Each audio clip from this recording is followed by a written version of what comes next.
tribulations and hard situations are what sometimes we need in order to truly bring out our true potential of life. Iron, when heated into flames, becomes a fine salt. Similarly, when we are thrown into a bottomless pit of harsh realities, we find our true purpose of life. Mr. Toastmaster, fellow Toastmasters, and most welcome us.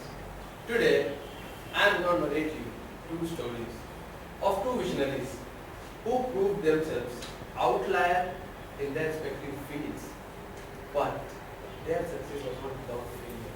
They had to go through a lot before they could prove themselves outlier. In 1974, a young man from India was hitchhiking from Paris in France to Mysore in India.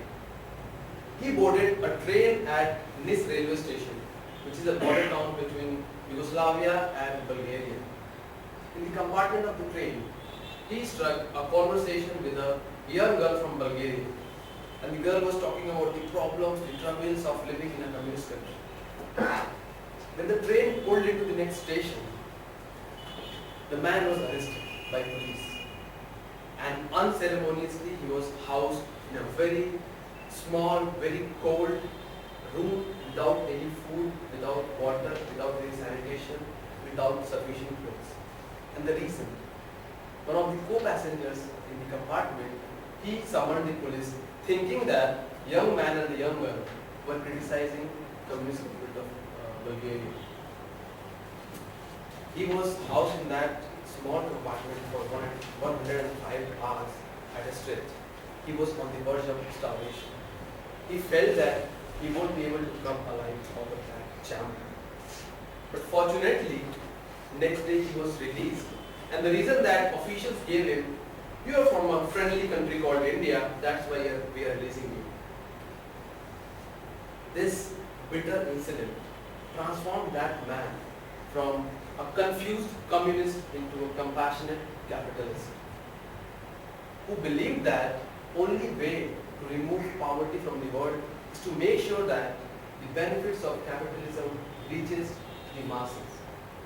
This man, whom today we know as Mr. N.R. Narayan-Murthy, created one of the most precious, most successful IT company of India, Infosys, which is, as per Bombay Stock Exchange, is commanding a market capitalization of 30 billion. In his collection of speeches, which is in the market titled as Better India, Better World, Narayan-Murthy talks about how that particular incident changed his life and made him aware of his purpose of life. In 1983, Steve Jobs was scouting for CEO of Apple, and in that process, he made an iconic statement to John Scully, who was the president of PepsiCo at that point in time.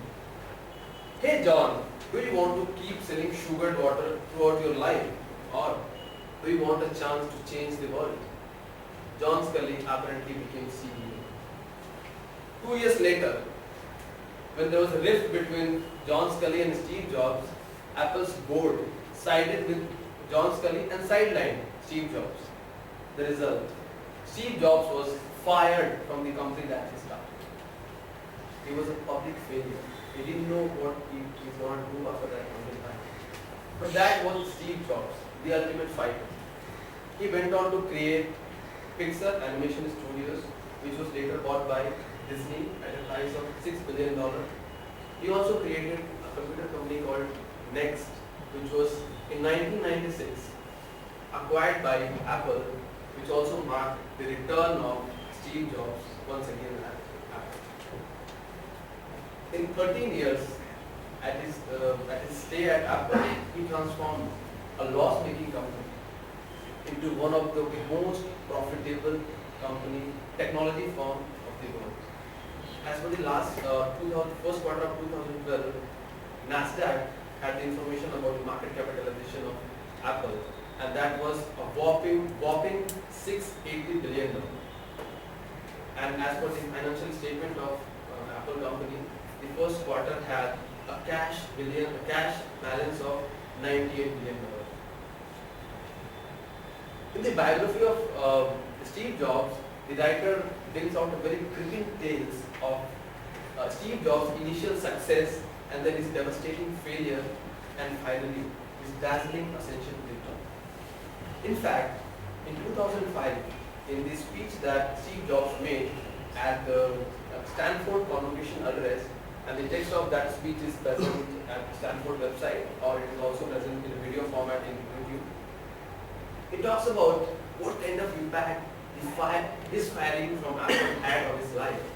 I would like to paraphrase it. It didn't appear to me at that point in time, but now I find that getting fired from Apple was the best thing that could have ever happened to me.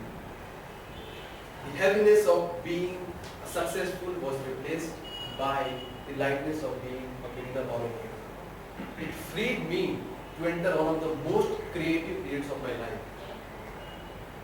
So, fellow Toastmasters, sometimes we need a hard push from our life to understand that what I'm going to do in my life.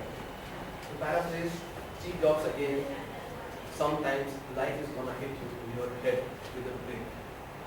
Don't lose faith. Believe in your instincts, believe in your gut feeling, and most importantly, believe in yourself.